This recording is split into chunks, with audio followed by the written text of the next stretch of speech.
अस्सलाम वालेकुम नाज़रीन, एक नई वीडियो के साथ में हुआ का मेज़बान रज़ा अब्बास। पाकिस्तान तहरीक इंसाफ की जानिब से अभी तक अमेरिका की से उम्मीदें बड़ी वाबस्ता है। वो अमेरिका जिससे मुतल्लिक पाकिस्तान तहरीक इंसाफ ने अपने वोटर्स सपोर्टर्स को स्पून फीड किया और बताया कि अमेरिकी मुदाखलत की वजह से हमारी जो हुकूमत है उसका ख़ात्मा हुआ है और अमेरिकी मुदाखलत के बावजूद अमेरिकी मुदाखलत से ही अमेरिकी जो अदम एतमाद आई इमरान खान साहब के अगेंस्ट या उनकी हुकूमत के अगेंस्ट वो लाई गई।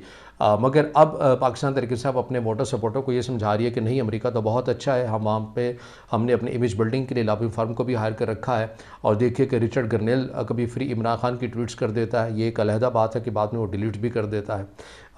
इसके बावजूद भी अमेरिका से उम्मीदें वाबस्ता है कि ट्रंप ने हुकूमत पाकिस्तान का शुक्रिया अदा किया है। इसके बावजूद भी अमेरिकी जो उम्मीदें पाकिस्तान तहरीक इंसाफ को जो वाबस्ता है अमेरिका से, कि वाइट हाउस के तर्जमान की जानिब से भी कैटेगोरिकली कह दिया गया कि हम पाकिस्तान के अंदरूनी मामलात के ऊपर मुदाखलत नहीं करते। उसके बावजूद भी पाकिस्तान तहरीक इंसाफ बाज़िद है कि हमें जो हकीकी आज़ादी है वो अमेरिका ही दिलवा सकता है। अमेरिकी रुकन कांग्रेस जो विल्सन पाकिस्तान तहरीक इंसाफ की उम्मीदों का महवर व मरकज़ बने हुए हैं। इन्होंने अपने एक डेमोक्रेसी एक्ट जो है कहा यह जा रहा है कि ये ले आए हैं, एक कानून सामने लेकर आ रही हैं और इसे ये मंजूर करवाना चाहते हैं अमेरिकी ईवान बाला से। और जिसके अंदर क्या चीज़ें हैं वो चीज़ें हम आपके सामने रखते हैं। इसके अंदर ये कहा गया है कि 180 दिन के अंदर अंदर जो मौजूदा जो आर्मी चीफ़ हैं जनरल आसिम मुनीर, उनके ऊपर पाबंदियाँ लगाई जाएँ, DGISI उनके ऊपर पाबंदियाँ लगाई जाएँ और एक दो और मिलिट्री से वाबस्ता शख्सियात हैं उनके ऊपर जो पाबंदियाँ हैं वो लगाई जाएँ। पाबंदियाँ क्यों लगाई जाएँ? क्योंकि इन्होंने अपने बिल के अंदर ये लिखा है डेमोक्रेसी एक्ट के ऊपर कि इन्होंने पाकिस्तान के अंदर इंसानी हकूक़ उन्हें पामाल किया है। पाकिस्तान के साबिक़ वज़ीर-ए-आज़म इमरान खान को उन्हें बेगुनाह जेल में डाला है, उनके ऊपर जुल्म और बर्बरियत की है, उन्हें कैद तन्हाई में रखा हुआ है और उनके ऊपर ख़ासी मुश्किलात जो हैं वो जो पाकिस्तान की इस्टेब्लिशमेंट है उन्होंने डाली हैं। तो इस बिना के ऊपर पाकिस्तान की जो आर्मी की जो क़यादत है, अस्करी क़यादत है, उसके ऊपर पाबंदियाँ लगाई जाए। पाबंदियाँ किस किस्म की लगाई जाएँ?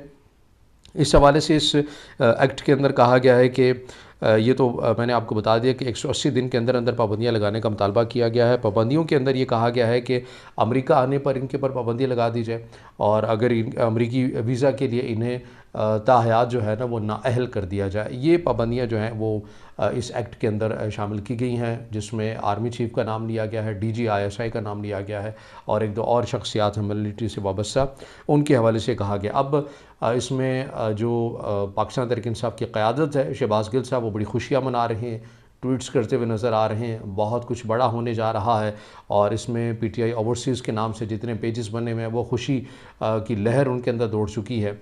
तो ये बातें आप खुशी मनाने के लिए अच्छी हैं। पाकिस्तान तहरीक इंसाफ ओवरसीज़ जो अपने वोटर सपोर्टर्स हैं उनसे डॉलर्स कमाने के लिए अच्छी है, या यहाँ पाकिस्तान में बैठे हुए जो लोग हैं उनको दिलासा देने के लिए वीलॉग्स बना लें और उसमें लाखों व्यूज़ ले लें और उनसे डॉलर्स कमाने के लिए, तो ये उम्मीदें अच्छी हैं। हकीकत में ये चीज़ हो सकती है या नहीं हो सकती? ये नहीं हो सकती। आप ये एक तयशुदा बात है, रियासत ही रियासत से गुफ्तगू करती है और रियासत ही रियासत से काम ले सकती है, इसके अलावा कोई नहीं ले सकती। आपने देख लिया कि ट्रंप ने आते साथ ही हुकूमत पाकिस्तान का शुक्रिया क्यों अदा किया, क्योंकि ट्रंप को, अमेरिका को एक शख्स मतलूब था, वो किसने दिया? गवर्नमेंट ऑफ पाकिस्तान ने दिया। अब आप इमरान खान साहब अगर बिलफर्ज से एक लम्हे के लिए बात कर लें कि इमरान खान साहब ट्रंप को इस वक्त क्या दे सकते हैं? हालांकि ट्रंप अगर सदर हैं और इमरान खान भी अगर वज़ीर-ए-आज़म होते, उसके बावजूद भी अमेरिका जो है वो आपकी यानी पाकिस्तान की इस्टेब्लिशमेंट से ही बात करता है, क्योंकि उसे पता है कि पाकिस्तान में जो फ़ैसले लेते हैं, ताकतवर जो फ़ैसले लेते हैं और जो फ़ैसला साज हैं हकीकी मानों में, वो इस्टेब्लिशमेंट है। इसी तरह ही ये खलीजी ममालिक, अरब ममालिक जो हैं, जब उन्होंने अपनी कोई पॉलिसी लेकर आनी हो या पाकिस्तान को कोई पैगाम देना हो तो वो किससे गुफ्तगू करते हैं? वो पाकिस्तान की सियासी क़यादत से तो गुफ्तगू तो नहीं करते। रस्मी तौर के ऊपर एक चेहरा तो सामने रख दिया जाता है, मगर हकीकी मानों में अस्करी क़यादत के साथ गुफ्तगू होती है, क्योंकि सभी को मालूम है कि पाकिस्तान में जो फ़ैसला साज है वो अस्करी क़यादत है। आप अच्छा कहे बुरा कहे, लेकिन बहरहाल पाकिस्तान के अंदर ये निज़ाम तो मौजूद है कि यहाँ पर जो ताकतवर हल्के हैं वो अस्करी क़यादत ही है, न कि सियासी क़यादत है। तो इस हवाले से पहले भी पाकिस्तान तहरीक इंसाफ को हज़ीमत का सामना करना पड़ा था और ये वजह है कि पाकिस्तान तहरीक इंसाफ की जानिब से जो ओवरसीज़ के मुतल्लिक एक लॉबिंग के लिए कमेटी बनाई गई थी, जिसमें शहबाज गिल थे, जुल्फ़ी बुखारी थे। जब कामयाबियाँ हासिल नहीं हो सकी तो इमरान खान साहब ने गुस्से में आके वो कमेटी तहलील कर दी थी। तो अब डूबते को तिनके का सहारा है। एक बार फिर से शहबाज गिल और जुल्फ़ी बुखारी ने जो विल्सन से उम्मीदें वाबस्ता कर ली हैं कि डेमोक्रेसी एक्ट वो लेकर आगे हैं और जिसके अंदर ये मुतालबा किया गया है, लेकिन हकीकत जो है वो इससे बड़ी दूर नज़र आती है। और इन तमाम चीज़ों का फ़ायदा कौन उठाता है? इन तमाम चीज़ों से पाकिस्तान तहरीक इंसाफ का फ़ायदा हो रहा है? बिल्कुल भी नहीं हो रहा है। इमरान खान साहब का हो रहा है? नहीं, बल्कि मुश्किलात और आपको बढ़ती हुई नज़र आ रही हैं। वो मैं आगे चलकर बात करूँगा कि मुश्किलात किन मानों की पर बढ़ती हुई नज़र आ रही है। लेकिन यहाँ पर जो भारत का जो सोशल मीडिया है, उसमें जो उनके साबिक आर्मी के उनके मेजर भी रहे गौरव आर्या, वो ये कहते हैं कि ये बात तय है, मैं अपनी आर्मी से कहता हूँ, यानी वो अपने भारत की आर्मी इस्टेब्लिशमेंट से कह रहे हैं कि जब तक इमरान खान अफवाज पाकिस्तान को टकरा हुआ है, आपको पाकिस्तान की आर्मी के अगेंस्ट या पाकिस्तान के मुल्क के अगेंस्ट करने की कुछ ज़रूरत ही नहीं है, क्योंकि यही इमरान खान इसी फ़ौज को, इसी रियासत को खोखला कर देगा। ये स्टेटमेंट है उनकी ऑन द रिकॉर्ड। तो आप यहाँ से अंदाज़ा लगा लें कि जो इंटरनेशनल मीडिया है या भारत इन तमाम चीज़ों के किस हद तक वो इससे महसूस हो रहा है, वो कितना इंजॉय कर रहा है जब अपने ही लोग अपनी रियासत के ऊपर या अपने इस्टेब्लिशमेंट के अंदर जो है उसको खोखला करें। इख्तिलाफ़ किसको नहीं है? हम ये थोड़ी कहते हैं कि 70-75 सालों से रियासत ने तमाम लोगों को यकसा जो है वो वसाइल दिए हैं, इलेक्शन बड़े शफाफ हुए। नहीं, कोई भी इलेक्शन शफाफ नहीं हुए। अगर आप फार्म 47 का रोना रो रहे हैं, तो जब आप वज़ीर-ए-आज़म से उस टाइम जो नून लीग है वो RTS का रोना रो रही थी। आप एजेंसीज़ के ज़रिए पूरा मुल्क चलाते हुए नज़र आ रहे थे। आप जनरल बाजवा और जनरल फैज़ के साथ आप एक पेज के ऊपर वन व्हीलिंग करते हुए नज़र आ रहे थे, बड़ी खुशी आपको होती थी। लेकिन अब वही तमाम चीज़ें जो हैं वो आपके अगेंस्ट हैं। तो ये वो बातें हैं, इससे फ़ायदा आपको नहीं होना, आपकी सियासत को नहीं होना, बल्कि नुकसान ही आप उठा रहे हैं और मज़ीद इसके अंदर उठाएंगे।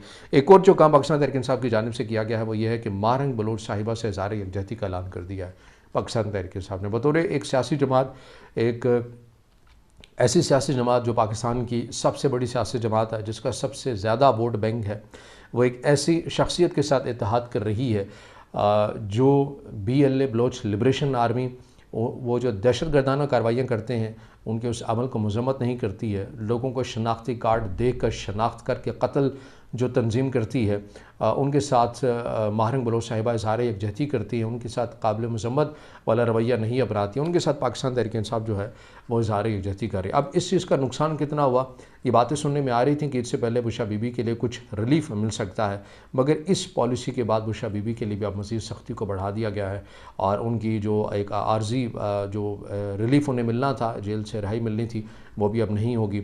और इस हवाले से जो पाबंदियाँ आप देखते हुए नज़र आ रहे हैं कि इमरान खान साहब से मुताल्लिक़ जो गुफ्तगू होगी वो गुफ्तगू फ़ौरन जेल के बाहर जाकर मीडिया से नहीं की जाएगी, पाबंदी लगा दी गई है। मुलाकातों के ऊपर भी सख्त पहरे मज़ीद बढ़ा दिए गए हैं, उसमें जो शख्सियात हैं उनको मज़ीद फ़िल्टर कर दिया गया है। अब ऐसा भी नहीं है कि अब रोज़ या हफ़्ते में एक बार मुलाकात होगी, अब 2-2 हफ़्ते का टाइम दिया जा रहा है कि मुलाकात होगी। तो ये आपने जो सख्तियाँ हैं ये ख़ुद आपने बढ़ाई हैं और हत्ता कि पाकिस्तान तहरीक इंसाफ के अंदर जो कुछ ज़िम्मेदार लोग हैं, बैरिस्टर गौहर जैसे और इन जैसे जो दीगर जो लोग हैं, वो ख़ुद ये कहते हुए नज़र आ रहे हैं कि जो सोशल मीडिया के ऊपर जो लोग हैं जो खाली डॉलर्स कमाने के लिए और पार्टी को अंदर से उन्होंने इतना खोखला कर दिया है और इतना खौफ बिठा दिया है कि अब ये लग रहा है कि इमरान खान साहब के लिए मुश्किलात और बढ़ती हुई नज़र आ रही हैं। हत्ता कि पाकिस्तान तहरीक इंसाफ की जो अपनी जो सियासी क़यादत है वो भी सोशल मीडिया से डरती है। अली मोहम्मद ख़ान साहब ने एक गुफ्तगू की और उनकी स्टेटमेंट के बाद अली मोहम्मद ख़ान साहब का जो सोशल मीडिया के ऊपर हाल किया जा रहा है उन्हीं के पार्टी के सोशल मीडिया के अकाउंट से, तो वो आप देख सकते हैं। इसी तरह शेर अफजल मरवत साहब का क्या हाल किया गया। तो ये एक ऐसा अज़दहा बन गया है जो पाकिस्तान तहरीक इंसाफ को ख़ुद निगल रहा है, उनकी क़यादत को ख़ुद निगल रहा है और ये ख़ुद इमरान खान साहब के ही कंट्रोल में है और ये किसी और के कंट्रोल में नहीं है। आप ये नहीं कह सकते कि इमरान खान साहब इससे लाताल्लुक़ है। अली मीर गंडापुर साहब ने अपनी रिसेंटली एक इंटरव्यू दिया अतर काज़मी साहब को, जिसके अंदर उन्होंने कहा कि इमरान खान साहब से मैंने गुफ्तगू की और उन्होंने कहा कि ये जो याह्या खान की मैंने के हवाले से पोस्ट मेरे ऑफिशियल अकाउंट से की गई है, PTI के ऑफिशियल अकाउंट से की गई है, इमरान खान के ऑफिशियल अकाउंट से की गई है, जिसमें अब ये बांग्लादेश के हवाले से बात की गई, मुल्क को 2 लाख होने की बात की गई। तो ये मैंने नहीं की, यानी इमरान खान साहब गंडापुर साहब के आगे मुकर गए कि भाई ये मैंने नहीं की और ना ही हकीकी मानों में मेरी तर्जमानी करके ऑफिशियल पेजेस पर लगाई गई है या अकाउंट्स के ऊपर लगाई गई है। अब उस ट्वीट को बार बार हर रोज़ रीट्वीट किया जाता है, उसको दोबारा से पिन किया जाता है, मुतादिद बार किया जाता है और इमरान खान साहब कह रहे हैं कि जी मेरा तो कंट्रोल ही नहीं है, मेरी तो तर्जमानी नहीं की, ये तो कुछ और लोगों ने कर दिया है, मुझे इससे नुकसान हुआ है। आप अंदाज़ा लगाएं, क्योंकि इमरान खान साहब का तो वैसे भी खासा है कि पॉलिसी बनाते हैं, फ़ैसला देते हैं, फिर उसके बाद यू टर्न भी ले लेते हैं। लेकिन ये बात रियासत पाकिस्तान बिल्कुल उसके ऊपर वाज़ेह है कि पाकिस्तान तहरीक इंसाफ का जो सोशल मीडिया है वो फ़कत और फ़कत इमरान खान साहब की हिदायत के ऊपर चलता है। वो जेल के अंदर बैठे हैं तो भी हिदायत अलीमा खान साहिबा के थ्रू ही जाती हैं। उसके अंदर किसकी मज़म्मत करनी है, किसकी तारीफ़ करनी है, क्या पॉलिसी अपनानी है, ये सब कुछ इमरान खान साहब की रजामंदी से हो रहा है। इसके ऊपर इस्टेब्लिशमेंट जो है वो बिल्कुल उनका जो मौक़िफ़ है बड़ा क्लियर है और उसी बिना के ऊपर इमरान खान साहब के ऊपर आपको सख्तियाँ बढ़ती हुई भी नज़र आती हैं। तो ये अब तक की मालूमात थी और इससे जुड़ी जो भी मज़ीद मालूमात होगी वो हम आप तक पहुँचाते रहेंगे। अगर आप समझते हैं कि वीडियो आपके लिए मुफीद है तो इसे ज़रूर दोस्तों के साथ शेयर कीजिएगा, चैनल को लाइक कीजिए, सब्सक्राइब कीजिए और कमेंट्स में अपनी राय ज़रूर दीजिए।